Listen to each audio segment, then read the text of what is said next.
आप देख रहे हैं इंडिया न्यूज। मैं हूं आपके साथ चारू कौशिक। बुलेटिन की शुरुआत करेंगे बड़ी खबर के साथ। हॉर्मूज के बाद पनामा नहर से वसूली जारी है। ट्रांजिट फीस में रिकॉर्ड उछाल देखा गया। जहाजों की कतार लगी हुई है। मध्य पूर्व युद्ध से बदले हैं समुद्री व्यापार मार्ग। पनामा नहर से गुजरना महंगा हुआ। नीलामी कीमत 1.4 लाख से 3.85 लाख डॉलर।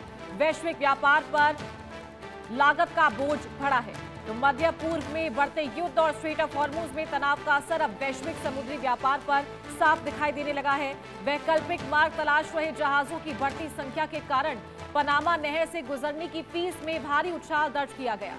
नहर प्रशासन के मुताबिक क्षेत्र में भू राजनीतिक तनाव बढ़ने के बाद इस मार्ग की मांग अचानक बढ़ गई है, जिससे ट्रांजिट स्लॉट के लिए प्रतिस्पर्धा तेज हो गई है।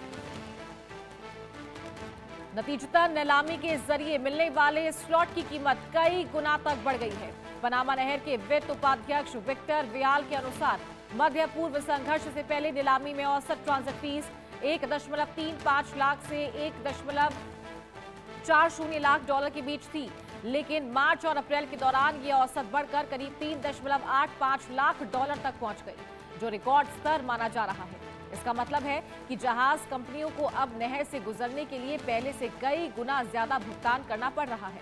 इससे वैश्विक सप्लाई चेन पर असर पड़ने की आशंका बढ़ गई है। पनामा नहर प्रशासन ने बताया कि वित्त वर्ष 2026 की पहली छमाही में ट्रैफिक और टन भार दोनों में बढ़ोतरी दर्ज की गई है। अक्टूबर 2025 से मार्च 2026 के बीच नहर से 6,288 जहाज गुजरे, जो पिछले साल की तुलना में 224 अधिक है। इस दौरान 254 मिलियन PCUMS टन माल नहर से होकर गुजरा। हाल के महीनों में औसत ट्रैफिक भी बढ़ा है, जहां जनवरी में 34 जहाज प्रतिदिन, मार्च में 37 और कुछ दिनों में 40 से ज्यादा ट्रांजिट दर्ज किए गए। जो जहाज पहले से बुकिंग नहीं करते उनके लिए नीलामी प्रणाली के जरिए सीमित स्लॉट उपलब्ध कराए जाते हैं। फिलहाल रोजाना 3 से 5 स्लॉट नीलामी के जरिए दिए जा रहे हैं, जिससे प्रतिस्पर्धा और कीमत दोनों बढ़ गई है। विशेषज्ञों का मानना है कि अगर मध्य पूर्व में तनाव लंबा चला तो पनामा नहर वैश्विक व्यापार का अहम विकल्प बनी रहेगी और शिपिंग लागत में और उछाल देखने को मिल सकता है।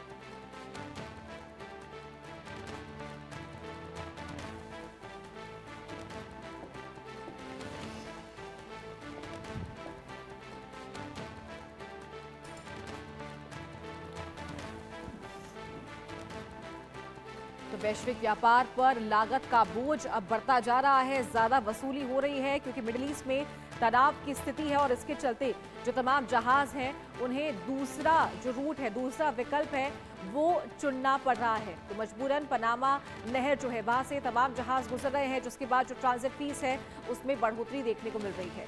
मध्य पूर्व युद्ध से समुद्री व्यापार मार्ग बदला गया है तमाम देशों के द्वारा और पनामा नहर से गुजरना सभी को महंगा पड़ रहा है। हॉर्मूज के बाद अब ये पनामा का वार देश झेलने को मजबूर है। नहर यहां पर महंगी साबित हो रही है। व्यापार पर भी इसका असर साफ तौर पर देखने को मिल रहा है। वसूली का जो भार है वो भी बढ़ता हुआ नजर आ रहा है।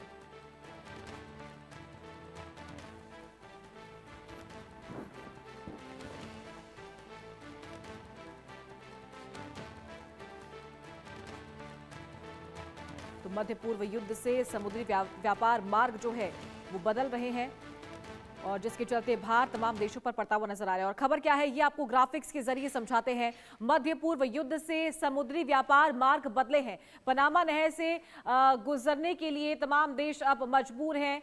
पनामा नहर से गुजरने की मांग अब बढ़ गई है, जहां से वसूली का जो भार है वो भी यहां पर देशों के ऊपर बढ़ता हुआ नजर आ रहा है। ट्रांजिट फीस में रिकॉर्ड उछाल दर्ज किया गया है। साथ ही औसत कीमत 1.4 लाख से 3.85 लाख डॉलर हो गई है। जहाजों की संख्या में भी बढ़ोतरी दर्ज की गई है। 6,288 ट्रांजिट पिछले साल से अधिक यहां पर देखने को मिले हैं। साथ ही नीलामी में 3 से 5 स्लॉट प्रतिदिन और बढ़ते हुए नजर आ रहे हैं। वैश्विक सप्लाई चेन पर दबाव कहीं ना कहीं बढ़ता हुआ नजर आ रहा है क्योंकि रूट चेंज हुआ है। तो मध्य पूर्व युद्ध से समुद्री व्यापार मार्ग अब बदलता हुआ नजर आ रहा है। पनामा नहर से गुजरने की डिमांड अब बढ़ती हुई नजर आ रही है, लेकिन इसके चलते जो भार है यहां पर वो भी देखने को मिल रहा है। साथ ही औसत कीमत 1.4 लाख से बढ़कर 3.85 लाख डॉलर हो गई है। जहाजों की संख्या में बढ़ोतरी दर्ज की गई है और ये नहर तमाम देशों के लिए अब महंगी साबित हो रही है, क्योंकि जो वसूली है वो ज्यादा हो रही है, चार्ज ज्यादा देना पड़ रहा है, ट्रांजिट ज्यादा देना पड़ रहा है और साथ ही जो रूट है वो भी यहाँ पर कहीं ना कहीं लंबा रहता है। इसके चलते काफी परेशानी वैश्विक स्तर पर अब मिडिल ईस्ट युद्ध की वजह से देखने को मिल रही है। तो पनामा नहर से गुजरने की डिमांड अब बढ़ती हुई नजर आ रही है। हॉर्मुज के बाद पनामा पर यह वार देखने को मिल रहा है। ईरान में भारतीय दूतावास ने एडवाइस